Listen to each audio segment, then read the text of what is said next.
स्वागत है दोस्तों आप सभी का आपके अपने YouTube चैनल आर के विद एजुकेशन पर। दोस्तों आज हम राजस्थान अध्यापक पात्रता परीक्षा जो रीट 2024-25 के नाम से राजस्थान सरकार ने इसकी घोषणा की है और इसको जो आयोजित करवाने का जो लक्ष्य रखा गया है वो जनवरी के दूसरे पखवाड़े में रखा गया है। तो आज हम इस वीडियो में लेवल 1 और लेवल 2 जो है उसके अंदर जो प्रथम भाषा चुननी होती है और जो द्वितीय भाषा का चयन जो करना होता है उससे संबंधित कुछ नियम और कि हम कौन सी भाषा प्रथम लें और कौन सी भाषा द्वितीय लें, इसके बारे में इस वीडियो में हम चर्चा करेंगे। क्योंकि कुछ लोगों के कमेंट थे कि सर हम ना तो संस्कृत हमारी अच्छी है ना अंग्रेजी हमारी अच्छी है, तो हम किस विषय का चयन करें। तो आज इन सभी प्रश्नों पर हम एक बार देखेंगे कि कौन सा सब्जेक्ट लेने के लिए आप सब्जेक्ट आप ले सकते हो और कौन सा सब्जेक्ट लेने में आपको आगे ज्यादा फायदा होने वाला है। तो सबसे पहले हम जो बात करेंगे वो करेंगे लेवल द्वितीय के लिए कि लेवल द्वितीय के लिए हम प्रथम भाषा का चयन किसका करें और द्वितीय भाषा में चयन किसका करें। तो दोस्तों पहले हम देख लेते हैं, जैसे अगर कोई विद्यार्थी साइंस मैथ का जैसे कोई विद्यार्थी है, जैसे कोई गणित विज्ञान से अगर पेपर देना चाह रहा है, गणित या विज्ञान से, तो गणित विज्ञान वालों के इतनी ज्यादा दिक्कत नहीं आएगी। वो प्रथम भाषा ज्यादातर सब लोग जो प्रथम भाषा है उसको हिंदी के रूप में चुनते हैं, प्रथम भाषा हिंदी को रखते हैं वो। और द्वितीय भाषा के रूप में या तो वो अंग्रेजी को प्रीफर करते हैं या वह संस्कृत को ज्यादा महत्व देते हैं। अब अंग्रेजी को जो उनका रखने का जो आधार होता है, क्योंकि काफी लोग जो साइंस मैथ वाले होते हैं उनका जो बीएससी या एमएससी जो उन्होंने कर रखा है वो इंग्लिश मीडियम से होता है। तो वो इस हिसाब से क्या है कि इंग्लिश मीडियम में होने के कारण वो इंग्लिश को सेकंड लैंग्वेज रखने की वरीयता देते हैं। तब कुछ लोग संस्कृत को भी सेकंड लैंग्वेज में रखते हैं। तो इन दोनों को जो सबसे ज्यादा जो सेकंड लैंग्वेज के रूप में जो भाषा चुनी जाती है वो या तो अंग्रेजी रखी जाती है या संस्कृत रखी जाती है। अब बात यह है कि जिसकी अंग्रेजी अच्छी नहीं है, जिसकी अंग्रेजी ज्यादा अच्छी नहीं है या उसकी अंग्रेजी में थोड़ा सा मतलब अच्छा नहीं कर पाता, तो वो अंग्रेजी की जगह पर संस्कृत का चयन कर सकता है। संस्कृत का चयन करने का जो आधार है वो ये है कि संस्कृत की जो व्याकरण है, संस्कृत की व्याकरण और हिंदी की जो व्याकरण है वो थोड़ी मतलब सिमिलर है, थोड़ी समानता रखती है। जैसे संधि हो गए, समास हो गए, उपसर्ग प्रत्यय, तो इनमें थोड़ा सा मतलब उसको बेनिफिट मिलने की थोड़ी संभावना होती है। और हिंदी की शिक्षण विधियां और जो संस्कृत की शिक्षण विधियां हैं इनमें भी थोड़ी समानता देखने को मिल सकती है। तो अगर किसी को अंग्रेजी में उतना ज्यादा अच्छा नहीं कर पाए तो वह संस्कृत का चयन इसके अंदर कर सकता है।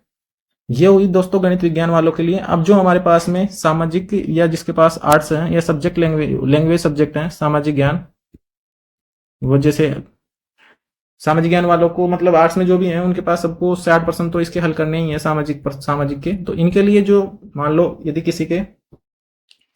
किसी के मान लो ग्रेजुएशन में यानी जो वो स्नातक उसने उत्तीर्ण कर रखी है उसके अंदर उसके पास में अंग्रेजी है, तो वो अंग्रेजी सब्जेक्ट से जो टीचर बनेगा, किससे बनेगा, वो टीचर अंग्रेजी से बनेगा। तो उसको एक भाषा यानी कि प्रथम भाषा के रूप में तो या तो प्रथम भाषा में अंग्रेजी को रखे या द्वितीय भाषा में अंग्रेजी को रखे।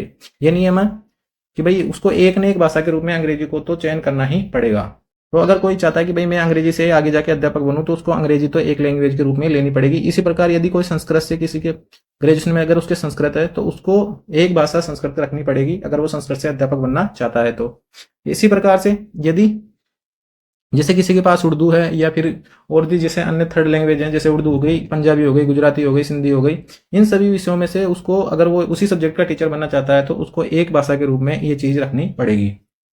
जैसे इसका जो मेन पेपर होगा वो तो खैर बाद में होगा, लेकिन उसकी जो रीट की जो पात्रता परीक्षा है उसके अंदर उस भाषा का होना अनिवार्य है। जैसे हिंदी भाषा एक अंग्रेजी भाषा हो गई और एक संस्कृत भाषा हो गई, एक उर्दू हो गई, एक गुजराती हो गई, सिंधी हो गई। ये जो भाषाएं हैं ये उसकी लैंग्वेज फर्स्ट या लैंग्वेज सेकंड के रूप में होना अनिवार्य है, तभी वह उस भाषा का टीचर बनने के लिए एलिजिबल हो सकता है। सीधी सी बात यह है कि नियम यह है कि आपके पास में वो लैंग्वेज रीट जो पात्रता परीक्षा है उसमें या तो लैंग्वेज फर्स्ट के रूप में हो या लैंग्वेज सेकंड के रूप में हो। तो ये दोस्तों ये इससे संबंधित एक छोटा सा नियम है। इसके बाद में जो लेवल प्रथम है उसके लिए हम थोड़ी सी चर्चा कर लेते हैं कि लेवल प्रथम वालों को कौन सी जो लैंग्वेज है वो लेनी पड़ेगी। तो लेवल प्रथम में जो ज्यादातर बच्चे जो होते हैं वो बीएसटीसी या डीएलएड करे होते हैं, जो ज्यादातर 12वीं पास, या कुछ लोग ऐसे भी होते हैं जिन्होंने ग्रेजुएशन करी रखी होती है। तो प्रथम भाषा के रूप में वो भी सबसे ज्यादा जो वरीयता देते हैं सभी राजस्थान में वो हिंदी को ही देते हैं। तो हिंदी को इन्होंने यहाँ पर प्रथम भाषा के रूप में रख लेते हैं। इसके बाद में अगर कोई द्वितीय भाषा वो या तो अंग्रेजी रखे या संस्कृत रखे या उर्दू रखे, कोई सी भी भाषा वह इसको इसमें रख सकता है। तो भाई ये कि अगर जिसकी हिंदी अच्छी, जिसकी अंग्रेजी अच्छी है तो अंग्रेजी रख सकता है, जिसकी संस्कृत अच्छी है तो संस्कृत रख सकता है, जिसकी उर्दू में जिसकी रुचि है तो उर्दू रख सकता है। तो ऐसे वह भाषा का चयन कर सकता है। लेकिन आपको दिक्कत कहाँ पे आएगी? दिक्कत आएगी आपको रीट जब आप मेंस का दोगे। रीट मेंस की जब आप एग्जाम दोगे तो रीट मेंस के एग्जाम में द्वितीय भाषा के जो उसमें भाषा के क्वेश्चन आएंगे उसमें हिंदी के आएंगे, हिंदी और अंग्रेजी के ही उसके अंदर क्वेश्चन पूछे जाएंगे। उसके अंदर अथवा में संस्कृत का या उर्दू का या गुजराती का या पंजाबी का सिंधी का कोई ऑप्शन नहीं होगा। तो आपको अंग्रेजी वहां पर पढ़नी ही पड़ेगी।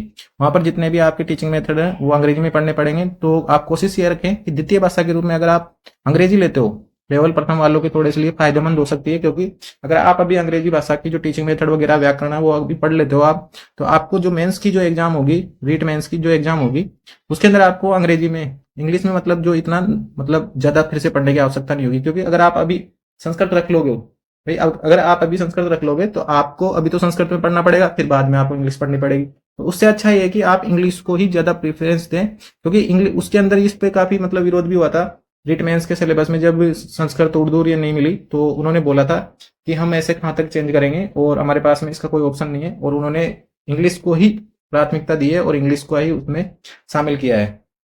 तो आप कोशिश ये करें कि द्वितीय भाषा के रूप में अंग्रेजी रखें और अंग्रेजी को ही प्रेफरेंस दें। इससे आपको अभी फायदा होगा और बाद में आपको इतना पढ़ने की आवश्यकता नहीं पड़ेगी। दोस्तों ये थे प्रथम लैंग्वेज, भाषा प्रथम और प्रथम भाषा सेकंड से संबंधित कुछ नियम। और जो इनका भाषा प्रथम, जैसे अगर कोई भाषा प्रथम हिंदी लेता है या भाषा जैसे प्रथम हिंदी ले लिया और किसी ने भाषा सेकंड हिंदी लिया, किसी ने तो भाषा प्रथम हिंदी लिया और किसी ने भाषा सेकंड हिंदी लिया, तो दोनों के सिलेबस भी अलग अलग हैं। तो ज्यादातर कोशिश ये करें कि आप हिंदी को फर्स्ट लैंग्वेज में रखें और जो भी आपका पसंदीदा सब्जेक्ट है या जिसमें आपको लगता है कि आप अच्छा कर सकते हो, 25, 27, 28, 30 या 24, 25 जितने भी आप नंबर ला सकते हो, वही इसमें मैं अच्छा कर सकता हूँ, तो वही भाषा आप इसमें चुने। और लेवल वाले प्रथम वालों के लिए मैंने बता दिया कि भाई इनको अंग्रेजी को द्वितीय भाषा रखने में ज्यादा फायदा है। तो आप इंग्लिश को थोड़ी सी प्राथमिकता दें। बाकी आप अपनी क्षमता के अनुसार विषय का चयन कर सकते हो। भाई आपको लगता है कि मैं अंग्रेजी बाद में पढ़ लूंगा और संस्कृत में अभी अच्छा कर सकता हूं, तो आप संस्कृत को ले लें। तो दोस्तों ये था आज का टॉपिक जिस पर हमने चर्चा की। ऐसे ही वीडियो देखने तथा रीड संबंधी और जानकारी तथा राजस्थान जीके की अगर कोई तैयारी कर रहा हो आपका दोस्त, तो उसके पास चैनल को शेयर जरूर कर दे और ऐसे ही वीडियो देखने तथा जॉब संबंधी अपडेट के लिए यूट्यूब चैनल पर बने रहे।